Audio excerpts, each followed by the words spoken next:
제가 기도하도록 하겠습니다. 하나님 아버지 감사합니다. 빈들의 풍성한 교회 주님께서 기억하여 주셔서 주님께서 피로 사신 교회 목사님과 사모님을 통하여서 하나님 말씀이 잘 흘러넘치도록 하여 주시고 이곳이 주님이 오시는 그날까지 주님께서 택하신 구원의 방주로서 복음 앞에 헌신되고 사용되는 귀하고 복된 아름다운 공동체 되게 하여 주시옵소서. 오늘 레위기의 말씀을 통하여서 하나님 아버지 우리 모두가 다 하나님 앞에 은혜가 되게 하여 주시옵시고 또 전하는 자나 듣는 자나 주님 피곤치 아니하도록 아버지와 지혜와 성령의 은혜를 더하여 주시옵소서. 우리 주 예수님의 이름으로 기도합니다. 아멘. 예, 우리 레위기 말씀인데 레위기 아마 저는 성경은 이렇게 생각합니다. 성경은 다독도 필요하고 배우는 것도 필요하다. 사실 성경이 쉬운 것은 아닙니다. 여러분들 레위기를 한번 읽어보신 성도님들도 있으시겠지만 읽어보시면은 도대체 레위기의 말씀이 이게 무슨 의미인지 그리고 이 말씀이 지금 우리 제사 안 지내잖아요. 그런데 여전히 왜 이게 하나님의 말씀 성경이 되어서 우리가 읽어야 되는지 여전히 성경에 들어있다라는 것은 하나님께서 지금도 살아가는 우리들에게 하실 말씀이 있다는 거거든요. 그런데 이제 이것이 왜 여전히 하나님의 말씀인지 그래서 어떤 의지를 가지고 읽으면은 좀 하나님 죄송하지만은 좀 재미없습니다. 아무래도 복음서 요한복음과 같은 그런 성경은 저도 초신자들한테는 항상 성경을 요한복음을 한번 읽어보시라 시작해보시라 이렇게 많이 권하거든요. 그렇게 읽을 수 있는 성경이 있는가 하면은 레위기는 신앙생활을 오래 하신 분이라 할지라도 읽어보면은 이게 도대체 무슨 뜻인지 이해가 안 되는 부분들이 있다는 것입니다. 그래서 이 레위기와 같은 성경은 한번 목사님을 통해 가지고 잘 배우고 난 다음에 그리고 한번 읽는 것이 좋지 않겠나. 그것을 제가 돕기 위해서 여러분들과 이 레위기를 선택을 했고요. 제 강의는 그렇습니다. 제 강의는 여러분들이 성경을 읽을 수 있도록 도와드리는 겁니다. 그렇기 때문에 이 강의만 듣지 마시고 그리고 5시간이기 때문에 다 레위기 전체가 가능할까? 그게 조금 이제 생각 줄여보겠는데 5시간 안에 다 불가능할 수도 있고 하다가 시간 다 되면 그냥 끝내겠습니다. 끝낼 건데 이제 여러분들이 제 강의를 들으시고 이 강의를 중심으로 해서 꼭 집에 가셔서 성경을 찬찬히 묵상해 보시고 또 우리의 삶에 적용하는 그런 시간을 가지시길 바랍니다. 그래서 제 강의는 여러분들 성도님들께서 성경을 읽을 수 있도록 도와주는 거다. 그렇게 생각하시면 될 겁니다. 우리 성경 말씀 하나 보도록 하겠습니다. 레위기 7장입니다.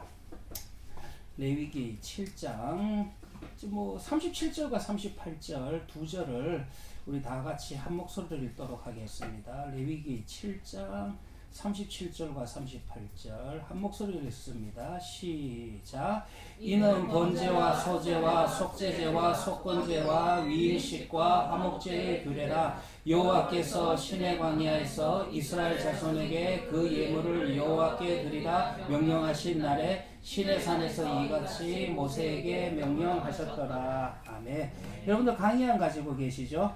네, 강의안 보시면은 자 레위기 우리가 오늘 좀 들여다볼 건데요. 레위기라고 하면은 우리가 흔히 가지는 오해 중에 하나가 레위기는 레위 지파에 관련된 말씀이 아니냐 이런 오해. 이건 책 제목 때문이죠. 이런 오해가 있다라는 것입니다. 실질적으로 그런 식으로 접근을 하게 되면은요. 민수기가 레위기에 더 가깝습니다. 왜 그러냐 하면은요, 민수기에는 1장에 보시면은 레위 지파의 인구조사하는 이야기가 나오고, 그리고 레위 지파가 무슨 일을 하느냐, 레위 지파의 사역에 관한 이야기도, 역할에 대한 이야기도 민수기 3장과 4장에 거기에 더 자세하게 기록되어 있다는 것입니다. 그러니까 그렇게 본다면은 이 레위 지파에 관한 성경은 민수기가 더 어울린다. 그렇게도 말씀을 드릴 수가 있고 그런데 여러분들 보면은 그냥 여러분들 이거는 레위기가 강의 한번 보시기 바랍니다. 레위 지파에 대한 내용이기 때문에 붙은 것이 아니라고 하는 점. 그리고 오히려 레위 지파에 대한 부분은 그렇게 많지 않다 이렇게 볼 수 있고, 그 다음에 좀 포괄적이다 이렇게도 볼 수가 있습니다. 그래서 그 랍비들 유대교죠. 유대교는 오히려 토라트 코하님이라고 우리는 레위기라고 하지만 이 토라트 코하임이라고 하는 그런 명칭을 사용합니다. 그 명칭을 사용하는 것은 제사장을 위한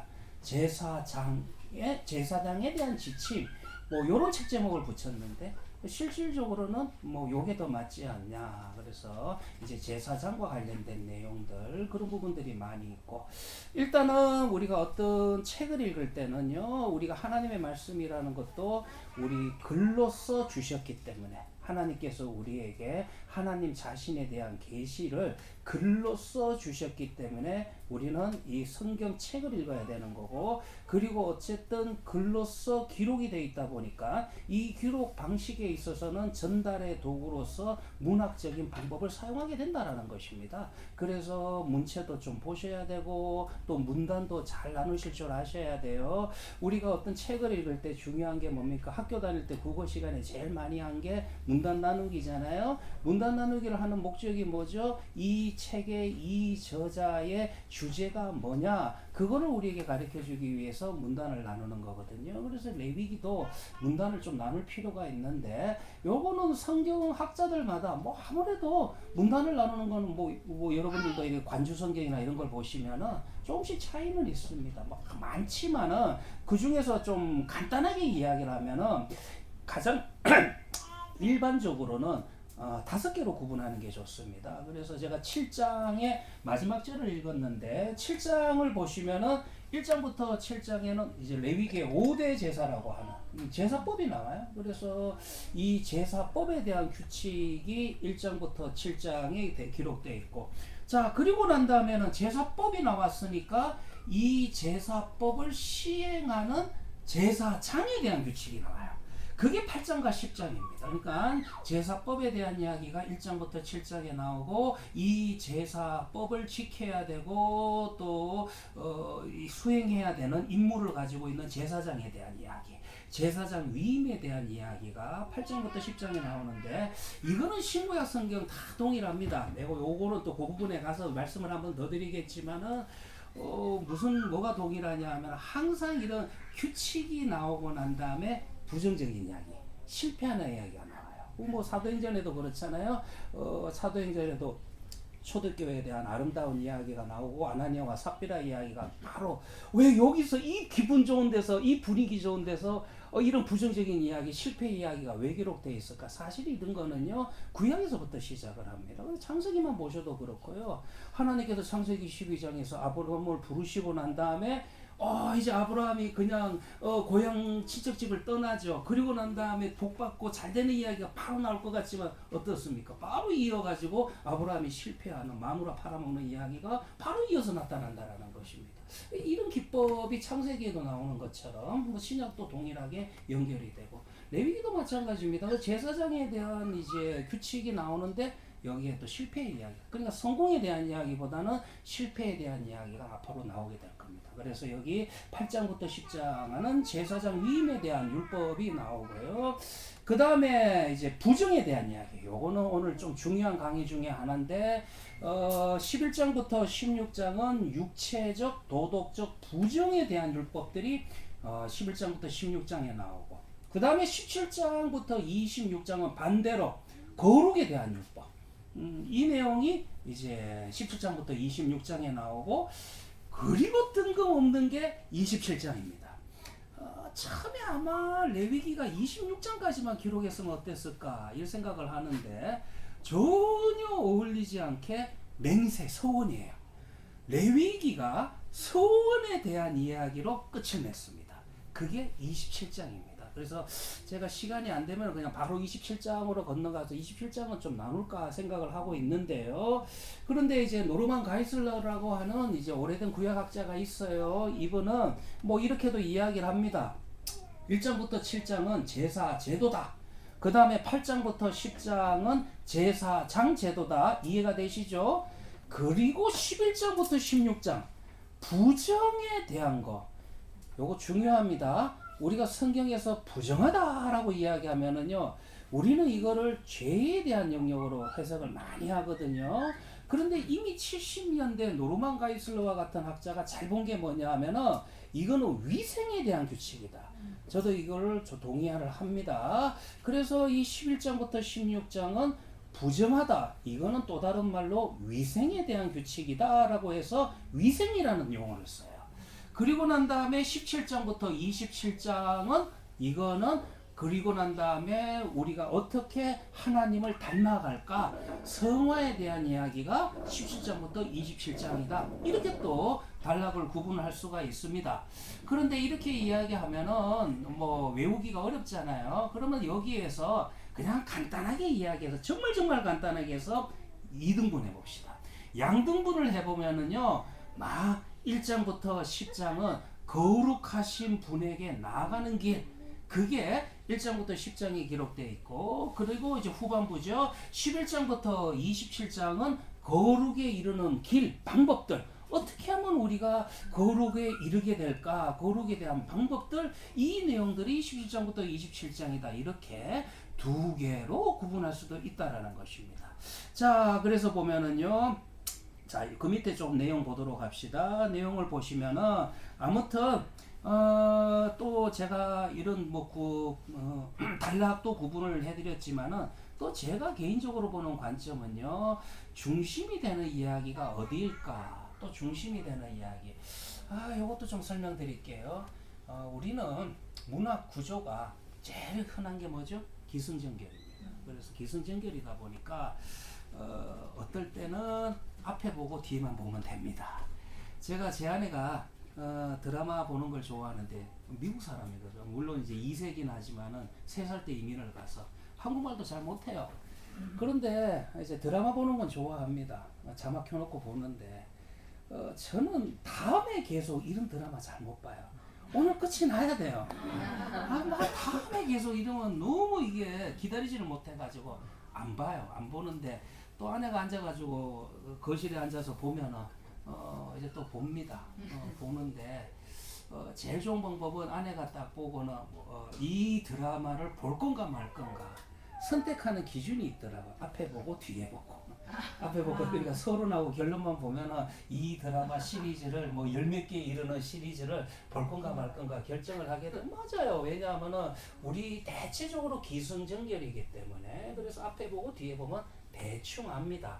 그런데 히브리 문학 중에 히브리 문학을 제가 이야기하는 이유가 뭐 구약 성경이 히브리어로 기록되어 있으니까 히브리 문학이 정말 그 대표적인 그 방법 중에 하나가 대칭 구조를 참 많이 쓰는데, 그래서 계단식 계층 구조, 그리고 그런 거는 시편에 잘 나옵니다. 시편에 보면 의인, 죄인, 오만한 자, 이 말을 나올 때 이게 계단식 대칭 구조예요.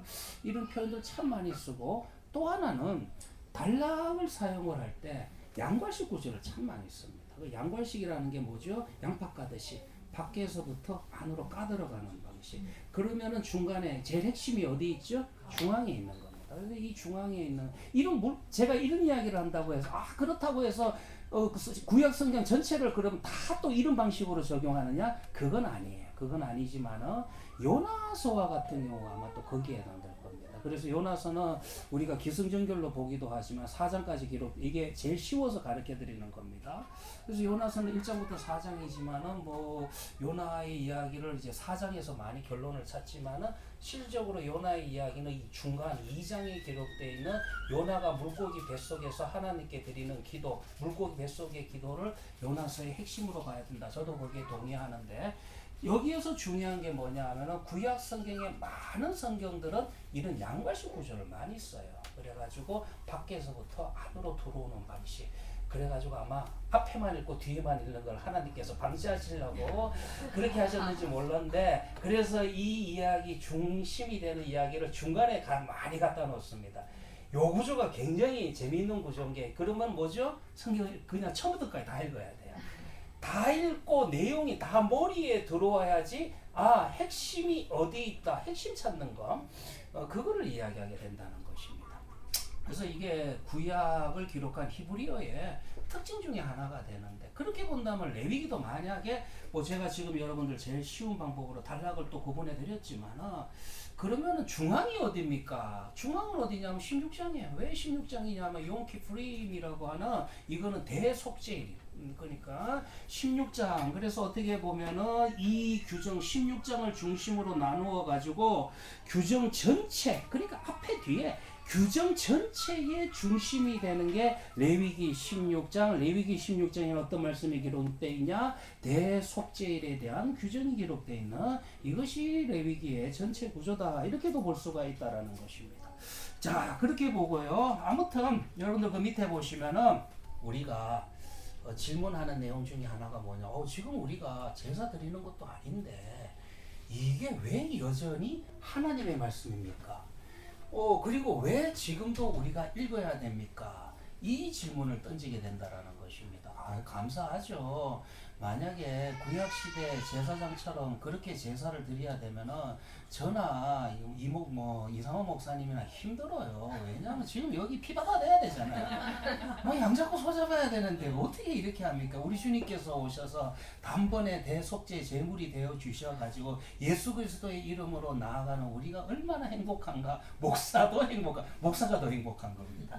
이제 그렇게 볼 수가 있는데, 그럼에도 불구하고 왜 우리가 읽어야 되느냐? 여러분들 밑에 페이지 수가 같은지는 모르겠는데 밑에 1페이지 밑에서 네 번째 줄 보시면은 오늘 우리에게 구약 성경의 종교의식 관련 규정들이 낯설어 보입니다.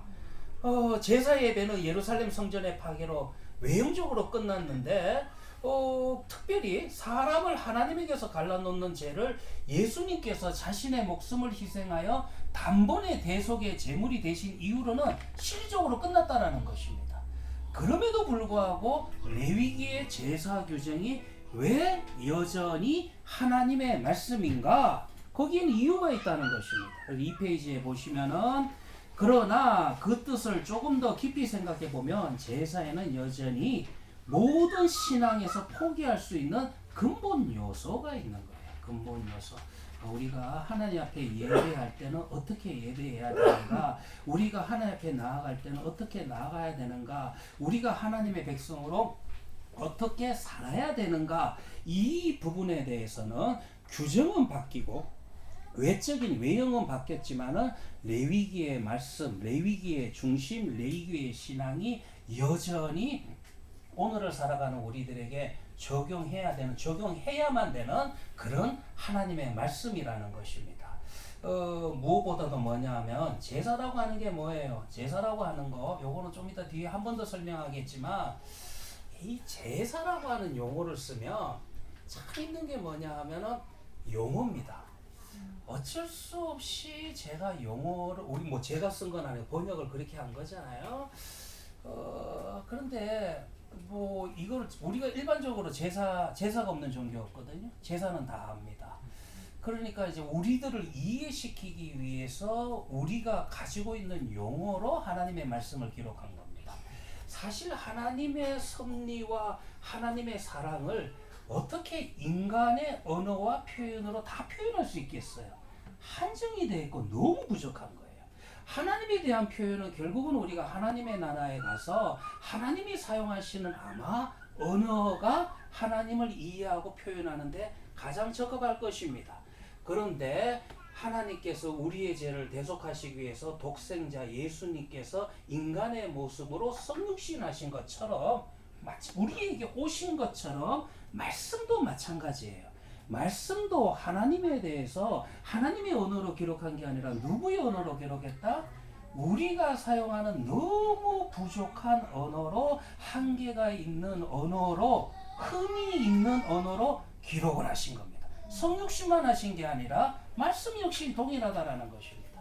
그러다 보니까 성경의 표현들 가운데서 우리가 오해하는 게 참 많아요. 어쩔 수 없어요. 사용하던 거니까. 그렇게 이야기하면 구약에서 하나님에 대한 제일 흔한 용어가 엘로힘인데, 엘로힘이라는 이 히브리어는요 원래 고유한 언어가 아닙니다. 가나안 사람들이 가나안 신화에서 가장 최고의 신, 바알 신의 아버지 신이 엘 신이거든요. 그러니까 사실 일신을 부르는 그 표현을 가지고 그냥 하나님을 표현을 하게 된 겁니다. 거기에다가 복수형이 된 게 엘로힘이라는, 그래서 이거 잘 보셔야 돼요. 문장을 보시고 엘로힘이라는 단어는 이게 하나님을 의미할 때는 하나님으로 번역해야 되지만은 때로는 신들도 됩니다. 그래서 열왕기상 18장과 같은 경우는 바알의 신들, 바알과 같은 아세라의 그런 잡신들 이야기할 때 그때도 동일한 단어 써요. 이때는 신들이라고 번역을 해요. 이런 것들을 잘 봐야 되는 것처럼 얘가 좀 옆으로 나갔는데요. 그래서 이 제사라고 하는 것도, 우리 제사라고 하면 제사 왜 드려요? 제사 사실 이런 게 많습니다. 조상신 숭배 사상에서 많이 이야기하잖아요. 제사를 극진하게 드려가지고 흠을 안 잡혀야지, 그래야지 조상이 우리를 보호한다. 전설의 고향 같은데 그런 거 참 많이 나오잖아요. 보면은 뭐 아이가 아파요.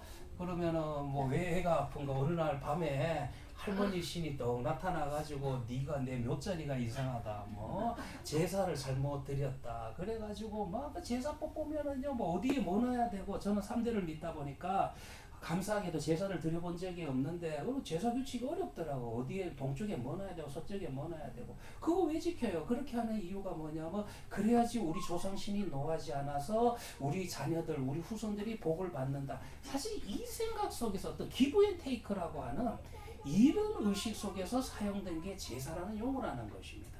그래서 어쩔 수 없이 레위기도 제사라고 하는 용어는 쓰지만, 자, 중요한 게 이겁니다. 근본적으로 달라요. 본질적으로 달라요. 그래서 레위기의 제사라고 하는 것은 뭐냐 하면, 결국은 제사의 본뜻, 네 번째 줄 보시면은 제사의 본뜻은 피조물이 창조주에게 자신을 아낌없이 드린다. 자신을 아낌없이 드린다. 그러니까 무슨 말이냐? 지금까지는 창조주를 모르고 살았어요. 자신만을 위해서 산 겁니다. 그래서 자신만을 위해서 살고 그렇게 창조주를 모르고 살았던 그 사람이 하나님, 창조주가 되신 하나님을 만나고 내가 하나님의 피조물이다라고 하는 것을 믿게 되고 나 자신을 내놓는 것이라는 겁니다. 그래서 이게 제사의 의미가 되는 거예요.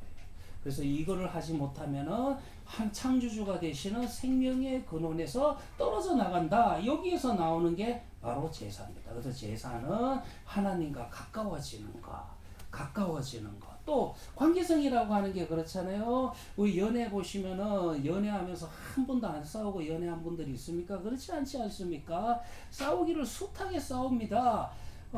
제가 볼 때는요, 건강한 사람들은 어떤 사람들이 건강하냐 하면 안 싸우는 사람이 건강한 게 아니고, 싸우고 난 다음에 실패하고 난 다음에 다시 회복하는 거, 다시 일어나는 거, 그게 여러분들 훨씬 더 건강한 거예요. 그렇기 때문에 제사도 마찬가지입니다. 제가 이제 그거를 강조할 건데, 제사는 하나님을 알아가고, 그리고 무엇보다도 하나님과 관계가 실패했을 때, 깨어졌을 때 그거를 회복해서 하나님께 다시 나아갈 수 있는 길을 열어주시는 것, 그것이 바로 레위기의 1장부터 7장에 기록된 5대 제사의 중심 목표다, 목적이다. 각각의 약간씩은 기능은 다르지만 그러나 공통점을 찾으라고 하면은 이것이 바로 공통점이 되게 된다는 것입니다.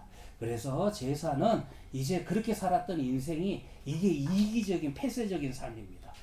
창조주 하나님을 모르고 살았던 인생, 그런 인생, 정말 나 자신만을 알고 살았던 그런 이기적이고도 폐쇄적인 삶을 살았던 인생이 하나님을 만나고 하나님과 교제하는 삶, 그 삶에 들어오는 통로가 되는 게 뭐냐? 그것이 바로 제사다. 제사다. 그래서 다시 한번 강조합니다. 레위기의 제사라고 하는 것은 하나님께 잘 보여가지고 내가 원하는 것을 받아내는 소원 성취하는 그런 의미 속에서 주어지는 게 아니라고 하는 점, 하나님과의 친밀한 관계성을 유지하고 나아가는데 도움이 되는 방편이 바로 제사라고 하는 점, 이것이 레위기의 제사요. 그렇기 때문에 제사라는 용어는 쓰지만은 우리가 기존에 사용하던 제사라는 용어하고는 본질적으로 다르다, 이렇게 볼 수가 있다라는 것입니다. 그래가지고 제일 중요한 게 이겁니다. 중간쯤에 보시면은 이런 속죄 제물 오해하지 마세요. 정말로 오해하지 말아야 되는 게, 이런 속죄의 제물이 하나님을 달래는 수단이 아닙니다. 이거 오해하지 마세요. 이거는 인간이 만든 종교, 인간이 만든 미신, 여기에서 이야기하는 제사법이지, 레위기의 제사법은 하나님을 달래는 그런 여러분들 방법이 아니라는 것입니다. 그래서 나중에 그 제물이라는 히브리어가 좀 여러 가지 표현이 있지만 이것도 뒤에 한번 자세하게 할 겁니다. 이게 고르반이라고 들어보셨죠? 고르반 아마 들어보셨을 겁니다. 이 고르반이 우리 한글 성경이 왔다 갔다 번역을 좀 하는데 일관성 있게 좀 번역을 했으면 좋은데, 제가 볼 때는 제일 좋은 한글이 한글이 그 예물이 아닐까, 예물로도 번역을 합니다. 이 예물이라는 게 뭐예요? 예물이라는 게 정말 사랑하는 마음, 정말 존경하는 마음으로 뭔가 선물을 드릴 때 그게 예물이라는 것입니다. 근데 요게 또 부정적으로 쓰일 수 있어요. 잠언서 같은 데 보시면은 이거 오해하시는 분들이 있는데, 뇌물은 사람의 마음을 기쁘게 하나니, 이 구절 있어요. 찾아보세요. 그래가지고 하나님께서 뇌물 사용하라고 하셨다. 그런데 그게 아니에요. 번역 잘못된 겁니다.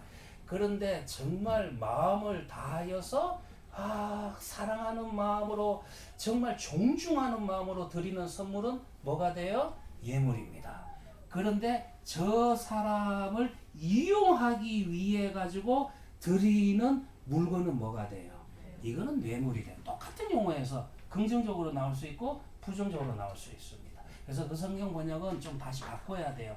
정말 마음을 다한 선물은 사람의 마음을 기쁘게 하나니, 이렇게 해야 되지, 성경에서 뇌물 사용해도 된다라고 했다는 이런 생각은 좀 바꿔줘야 되지 않겠나. 그래서 이것만 봐도 레위기의 예물, 제사 제물을 예물이라고도 표현하는데, 이거를 고르반이라고 하는데, 고르반이라고 하는 이 히브리어의 뜻이 정말 마음을 다하는 것, 사랑하는 마음으로, 존경하는 마음으로 드리는 선물이 바로 고르반이다라고 하는 점, 이거를 좀 보실 필요가 있다라는 것입니다.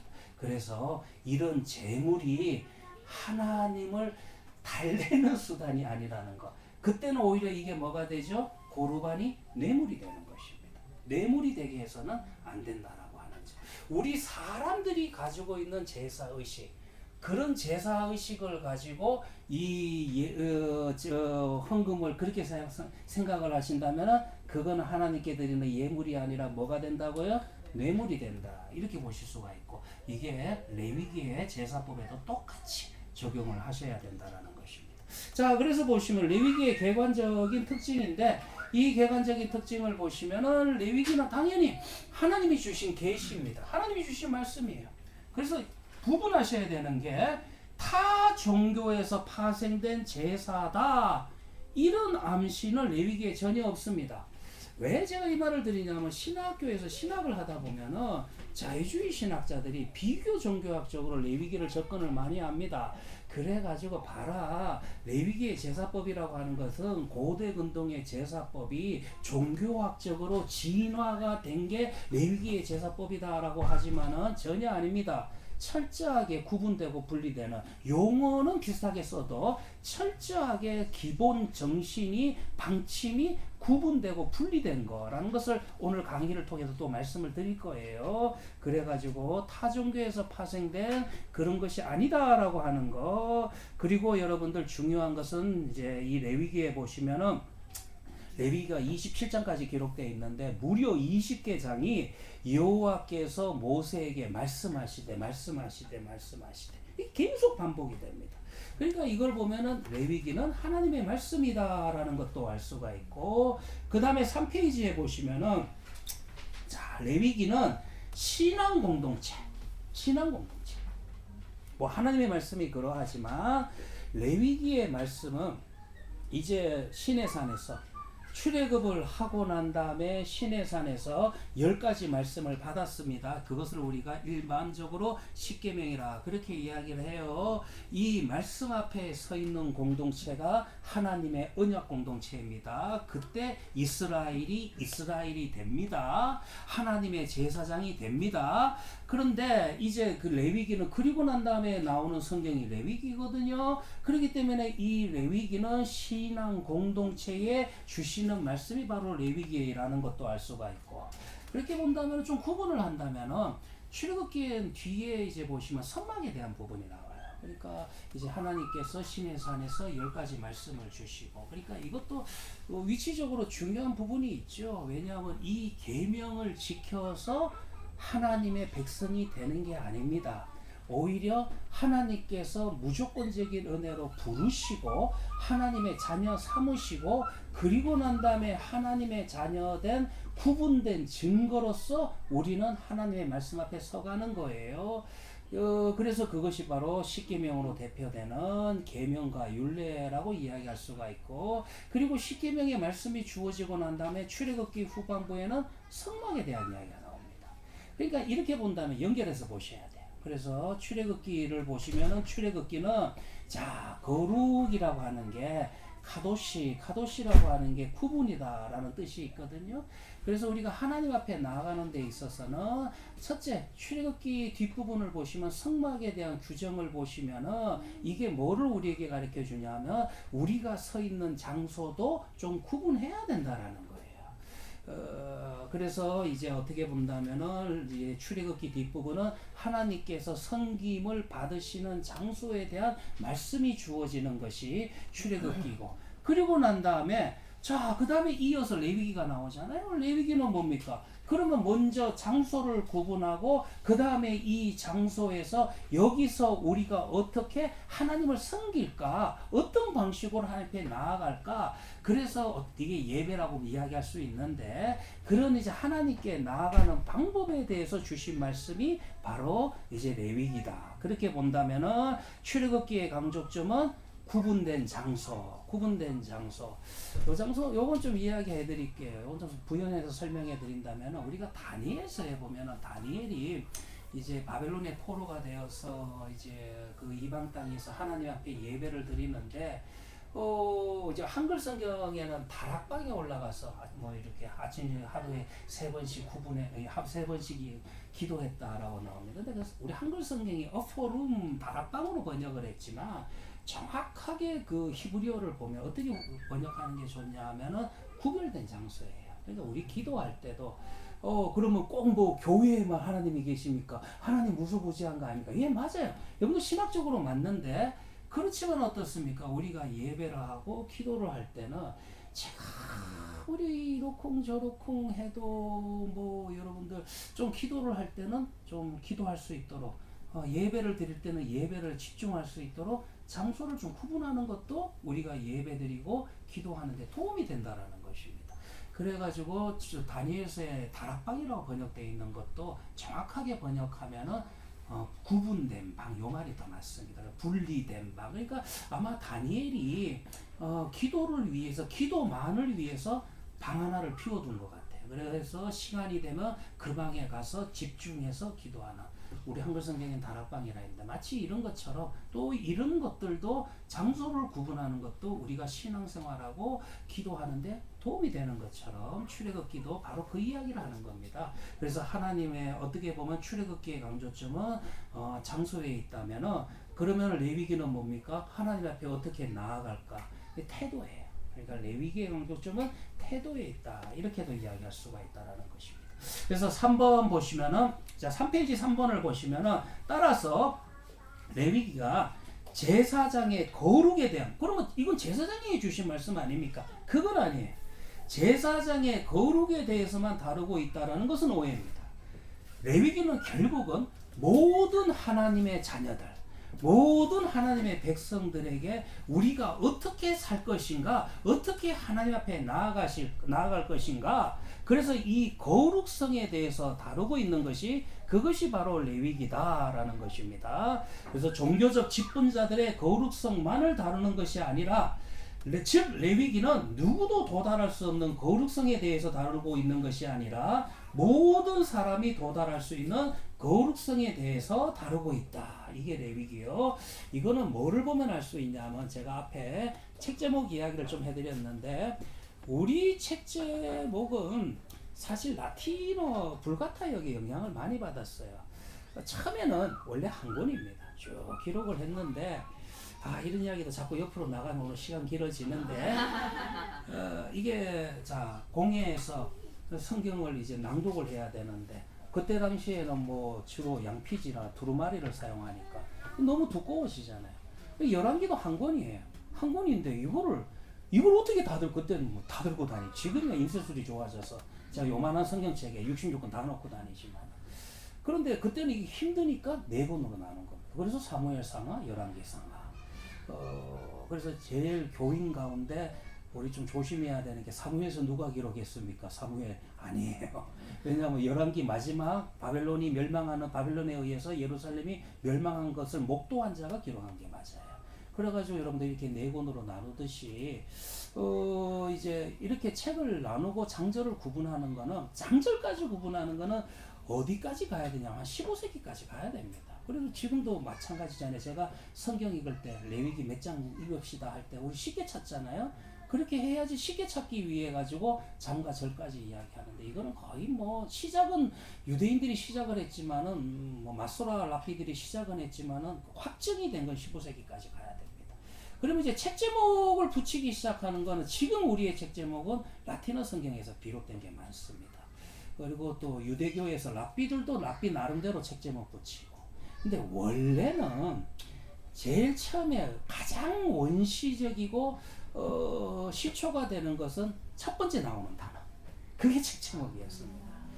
이것도 히브리어의 특징 중에 하나인데 물론 히브리어도 여러분들 문법이 있어요. 우리 전도사 목사님하고 사모님 공부하신다고 고생하셨는데 문법이 있는데 근데 히브리어가 정말 이제 문법이 황당한 게 우리 흔히 뭐 문법이라 할 땐 주어 목적어 동사 뭐 아니면 뭐 동사 주어 근데 히브리어는 주로 동사 주어 목적어 이게 흔하긴 흔한데 히브리어의 정말 그 특이한 문법 중에 하나가 제일 중요한 단어 제일 앞에 보내는 이 단어가 이 문장의 핵심이다 하면 그 단어를 그냥 제일 앞으로 보내버려요.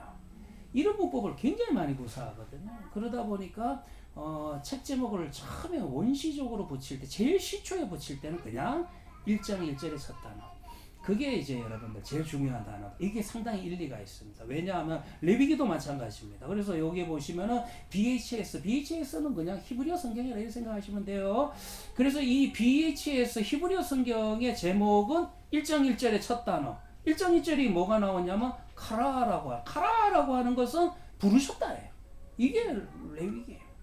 아주 우리가 레위기 이렇게 하다 보니까 자꾸 레위지파만 생각을 하시는데 부르셨다. 이게 여러분들 레위기의 책 제목이요. 원래 책 제목이요. 그렇기 때문에 하나님 앞에 부르심을 받은 모든 하나님의 백성들은 바로 이 레위기의 말씀 앞에 서 있다라는 것입니다. 레위지파에만 주신 말씀이 아니요. 그리고 랍비들의 전통에 의해서 제사장에게만 주신 말씀이 아니요. 모든 하나님의 언약 백성들에게 주신 말씀이 레위기의 말씀이다. 그것이 그래서 1장 1절에 부르셨다.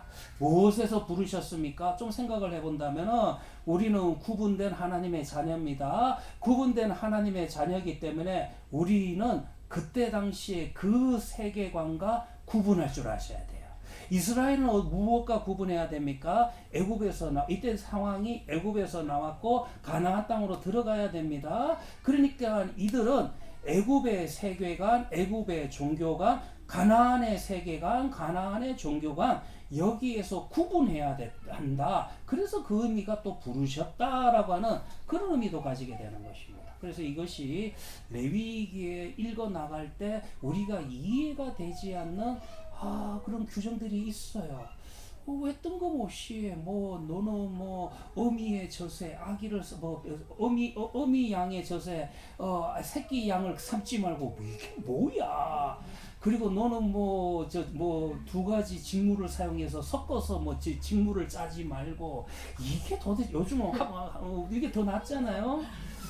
이게 도대체 뭐냐? 이런 것들을 이해를 못했습니다. 근데 이것도 이제 이스라엘이 이제 세워지고 유대인 학자들과 기독교 학자들이 교류가 많아지면서 그러면서 이제 예루살렘 대학이라든가 이런 이제 대학의 교수들과 서구학 신학자들과 대화가 많이 이루어져요. 그렇게 서로 연구를 주고받는 가운데서 이제 많이 알게 된 게 뭐냐 하면은 이런 것들이 가나안의 어떤 다산의 의식이었구나 이런 것들을 알게 되는 겁니다. 그래서 지금 보면 문자적으로만 하면 이게 도대체 죄가 아니 이게 왜 이런 규정이 있지 하지만은 이런 규정들은 간단하게 하나만 말씀드리면 당시에 굉장히 다산의 의식 어떤 미신적인 의식, 그런 그 가나안의 바알신을 섬기는 그런 방법에서 행해지는 거였기 때문에, 그렇기 때문에 이런 것들은 금지하는 규정들이 나타나게 된다는 것입니다. 그래서 이런 것만 봐도 레위기의 말씀을 보면은 우리는 부르셨다. 그러니까 애국과 가나안의 제사법, 그들의 세계관, 그들로부터 부르셨다, 분리하셨다. 그것이 바로 뭐다? 카도시 거룩이다. 그래서 거룩에 대한 책이 레위기라는 것을 알 수가 있습니다. 그래가지고 이 레위기가 여러분들 보시면은 뭐만 보다 하면 레위기의 단어 빈도수만 보시면 거룩이죠. 거룩이라는 단어가 레위기에는 150번 이상 나옵니다. 그래서 거룩은 카도시는 원형적으로 분리, 깨끗하게 하는 거, 정화, 뭐 분리하고 정화하는 거, 클린. 그래서 이런 의미를 많이 가집니다. 그래서 우리는 이 거룩한 하나님의 백성인데 우리는 속된 세상에 살고 있습니다. 맞죠? 우리가 여전히 하나님 앞에 부르심을 받아서 하나님의 자녀가 되었고 하나님의 나라의 백성이 되었지만 여전히 우리는 아직 아직은 여러분들 이 속된 세상에 살고 있습니다. 여기서 제일 안 좋은 태도가 뭐냐? 저는 존 버년의 철로 역정을 기독교 문학에 있어서 그 교리적인 의미에 있어서 굉장히 인정은 합니다. 근데 하나는 제가 지적하고 싶은 게 뭐냐면 딱 하나만 지적하고 싶으면 너무 세상을 그 분리하는, 뭐 세상에 속한 거는 다 악하다라고 하는 이런 영지주의적인 좀 그런 느낌을 좀 줘요. 물론 기독교의 아주 중요한 고전 중에 하나이긴 하지만은 그런 부분은 좀 전본연에게 약한 게 아닌가. 그런데 여러분들 레위기를 보시면은 우리는 레위기에서 거룩하고 속된 거 구분하셔야 된다. 이 훈련하셔야 돼요. 우리가 거룩한 하나님의 백성이지만 속된 세상에 살고 있어요. 그래서 속된 세상에 살면서 정함과 부정함, 거룩한 하나님의 백성이지만 속된 세상에 살고 있고, 그 속된 세상에 살면서 정함과 부정함, 요 이야기는 이제 아마 한 세 번째 시간쯤에 좀 이야기 많이 할 것 같은데, 여러분들 이 정함과 부정함을 지혜롭게 잘 구분하시고 적용하셔야 됩니다. 그래서 어떻게 하든지 우리가 속된 세상에서 거룩하신 하나님을 닮아가는 그런 길을 걸어가야 되는 것처럼, 그래서 여러분들 우리에겐 지혜가 필요하고 우리에겐 여러분들 말씀을 듣고 그 말씀을 내 삶에 적용하는 정말 묵상의 시간들, 이런 묵상의 시간들, 고민의 시간들이 우리에게 필요하다라는 것입니다. 자, 그래서 이런 건 또 뒤에 한번 더 하도록 하고, 그래서 거룩이라는 단어가 레위기에서 150번 이상 나오고, 그리고 이제 흠이 없는 제사, 뭐 이것에 대해서도 많이 언급이 됩니다. 25번인데 이것도 미리 좀 설명드릴게요. 흠이 없다. 그러면 정말 이게 나중에 예수님 시대에 가면은 이게 무조건 이게 뭐 비싼 거, 좋은 거, 이거로 좀 적용이 이상해져 버립니다. 그러다 보니까 이제 안나스와 같은 대제사장은 이제 장사하는 사람하고 손을 잡게 되고, 그리고 난 다음에 결국은 그 이방인의 뜰에서 환전하고 재물을 파는 사람들, 이거 돈 받고 렌트업 한 거예요. 그래 이 사람들한테만 사야지 이제 막 통과가 되나 정하던 재물이 돼가지고 예수님이 막 그냥 밥상을 뒤엎는 사건이 벌어지게 되는데, 사실 이것도 제가 볼 때는 이 잘못해석한 게 뭐냐면 흠없는 재물이라고 할 때 이 의미가 뭐냐 이거예요. 흠없는 재물이라고 하는 것은 정말 분리하는 작업입니다. 이런 양들이 한 100마리가 있는데 그 100마리 가운데서 이 양은 조금 다리가 절뚝거리네, 이 양은 좀 색깔이 조금 털이 좀 바랬네, 야는 좀 병들었는데 털이 빠졌네. 그러면서 여러분들 이렇게 분리하는 작업을 통해서 누구를 봐야 되냐면 자기 자신을 봐야 되는 거예요. 내가 정말 하나님의 말씀과 같이 걷고 있느냐, 나는 정말 하나님의 말씀에 정말 흠이 없느냐, 자기 자신에게 적용하는 시간이 돼야 되는데, 이게 외형적으로 그러면은 신약의 뭐 예수님께서 성전 정화하는 사건처럼 그렇게 이제 변질이 되는 거예요. 그래서 여기에서 흠이 없는, 그래서 정말 비싸고 값어치 있는 것만 드려야 된다, 이 의미가 아니에요. 흠이 없는 것을 찾는 과정이 더 중요하다는 것입니다. 그 과정을 통해 가지고 누구를 본다? 자기 자신을 봐야 된다. 이것이 정말 준비하는, 어떻게 보면 제사를 준비하는 과정, 제일 중요한 과정입니다. 우리가 주일 예배를 준비하는 과정도 일상의 삶, 삶의 예배에서도 이 과정들이 동일하게 적용되어야 되는 것과 같은 것이라는 것입니다.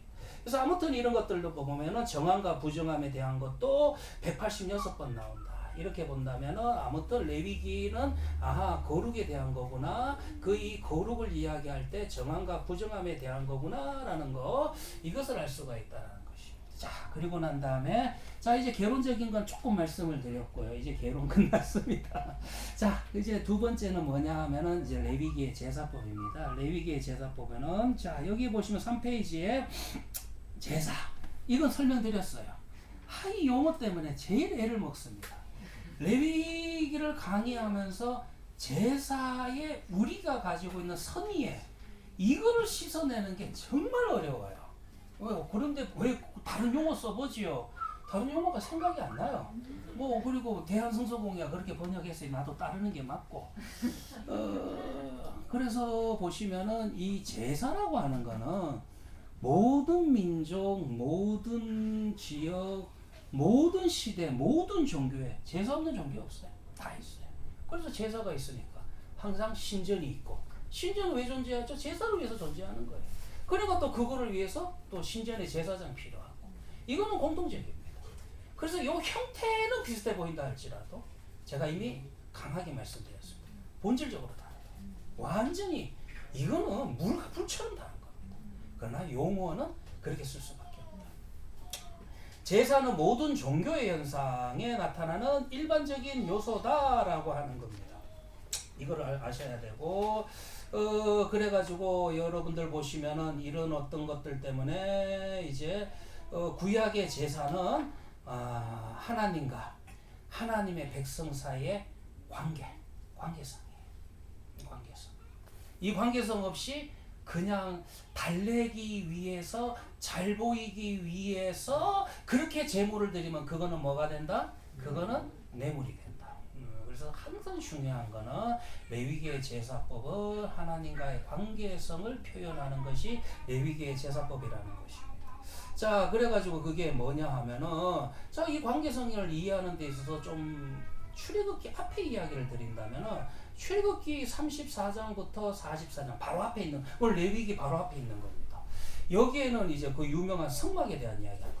근데 이게 성경을 보시면은 이 성막도 표현하는 용어가 한 3개 정도 나오는데, 성막이라고도 이야기를 하고, 그러니까 거룩한 천 텐트니까 성막이라고도 하고, 회막이라고도 합니다. 왜냐하면 여기에 모였으니까. 그래서 모인다라는 의미로 회막이라고도 번역을 하기도 하고, 그 다음에 또 하나가 더 있는데 그게 뭐냐면 증거막이에요. 왜 증거막이라고 하냐 하면은, 성막의 가장 안쪽 방, 대제사장도 대속죄일에 1년에 한 번 들어가는 가장 안쪽에 있는 방이 지성소죠. 지성소에는 뭐가 있습니까? 법궤가 있습니다. 법궤에는 뭐가 있습니까? 십계명 돌판이 있습니다. 그래서 십계 만나가 있고 아론의 쌍난 지팡이가 있는 이야기는 요거는 히브리서, 신약성경 히브리서에 있는 이야기인데, 그거는 번역을 잘 하셔야 돼요. 이것 때문에 신학생들 많이 싸우는데, 사실 구약에는 법궤 안에는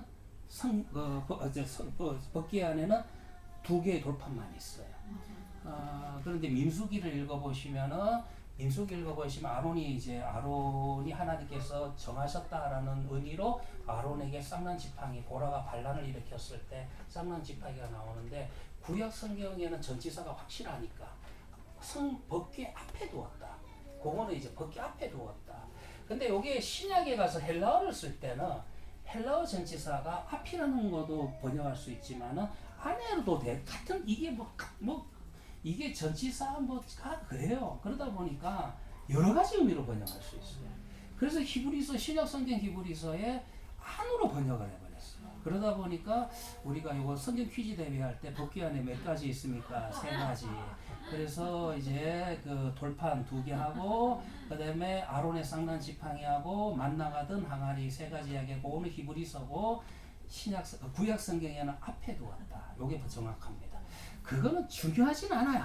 중요하진 않은데 하도 이거 갖고 싸워대니까 근데 요거는 나중에 천국 가셔서 모세한테 물어보, 아니 모세가 아니지 이거 뒤 이야기니까.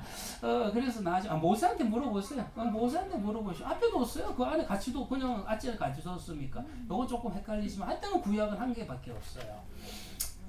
그런데 이제 왜 그자 중요한 것은 지성소의 법궤 안에 뭐가 있다? 돌판이 뭐예요? 말씀이잖아요. 그러니까 하나님이 주신 말씀을 증거하는 거다. 그래서 증거한다. 그래서 성막, 회막, 증거막이라 그렇게 이야기합니다. 하나님의 말씀 앞에 내가 어떤 존재인가? 우리는 하나님과 언약적인 관계, 하나님과 아버지와 아들의 관계로 들어갔다라는 것을 증거하는 것이 그것이 바로 법궤다 이렇게 이야기할 수 있습니다. 그래서 이거를 그래서 증거막이라고 하는 것입니다. 그래가지고 그래서 제사는 이거예요. 제사는 하나님과 하나님의 백성 사이에 하나님 앞에 말씀 받았죠. 부름 받았죠. 이 부름 받은 관계성을 발전시키거나 때로는 실패해서 끼어졌을 때 실패는 하나님 쪽에서 실패하신 적은 한 번도 없습니다. 항상 누가 실패하죠? 우리가 실패하죠. 그러면 우리가 실패하면은 우리는 어때요? 낭망하고 포기하고 나가지 않는 게 아니라 그래도 어떻게 하면 회복하고 다시 나아갈까? 그 방법으로 주신 것이 레위기 1장부터 7장에 기록된 5가지 제사법이다. 다시 한번 설명합니다. 5가지 제사법은 공통점이 뭐라고요? 하나님과의 관계성을 발전시키고 그 다음에 깨어졌을 때 다시 나아갈 수 있게 회복할 수 있는 방법으로 주신 게 바로 레위기의 제사법이다. 그러니까 이런 이야기를 하면은 우리가 기존에 알고 있던 뭐 제사법, 뭐 우리 흔히 조상 제사 드릴 때 드리는 그런 제사법과 완전 본질 자체가 다른 겁니다. 이게 자꾸 이런 이야기 나가면 안 되는데 삼손 이야기 해드릴게요. 삼손 보시면은요, 삼손이 머리가 밀리죠. 그게 이제 머리에 정말 힘의 상징이 있는 게 아니라 머리가 나시린 서약이니까 나시린 서약 결국은 하나님의 영이 떠났다라는 것을 상징적으로 가시적으로 보여주는 게 머리가 이제 깎이는 건데 아무튼 블레셋 사람들은 그렇게 이해했습니다. 드릴라에 의해 가지고 이제 그렇게 알아냈고 뭐 머리가 깎였다는 것은 나시린 서약은 3가지입니다. 사실은 민수기에 보면은 독주를 마시지 말며 그 다음에 시체에 손대지 말고 머리에 삭도를 대지 말고 근데 그 앞에 보시면 사자 시체에 손을 대고 그 다음에 결혼식 하면서 이제 술잔치 열고 그 이제 그렇게 뭐 다 나시린 서약을 의도적으로 다 깨뜨려 버려요. 그리고 마지막 남았던 게 머리인데 그게 이제 다 사라지는 게 이제 드릴라 사건입니다. 그런데 이제 이제 블레셋 사람들 그 성경 보시면 머리가 다시 자랐다 나와요. 그러면 이해가 안 되죠. 그럼 지들 딴에는 왜 머리가 다시 자랐는데 왜 다시 안 밀고 그냥 놔뒀을까? 그 이유가 있는 거예요.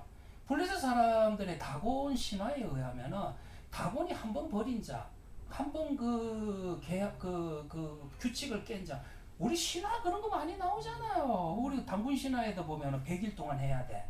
언제 깨지죠? 99일에 깨져. 그러면 기회 있습니까? 없어요. 이게 우리 세상에 존재하는 사람들이 만든 신화에 다 공통적으로 나오는 건데 그러니까 그 블레셋 사람들도 그 생각을 한 겁니다. 그래가지고 뭐 이제는 제가 여호와 버렸어. 여호와신 버렸어. 저 깨고 규칙 깼으니까 버렸으니까 이제는 머리가 다시 자라도 힘이 생긴다 안 생긴다? 안 생긴다 생각했기 때문에 그냥 놔두는 겁니다. 이게 우리가 가지고 있는 저주사상이에요. 다시 기회가 없는 거예요. 근데 레위기는 어떻습니까? 레위기의 제사법 자체는 깨졌을 때 다시 회복하는 이 길을 제시하기 위해 주신 게 바로 레위기의 제사법.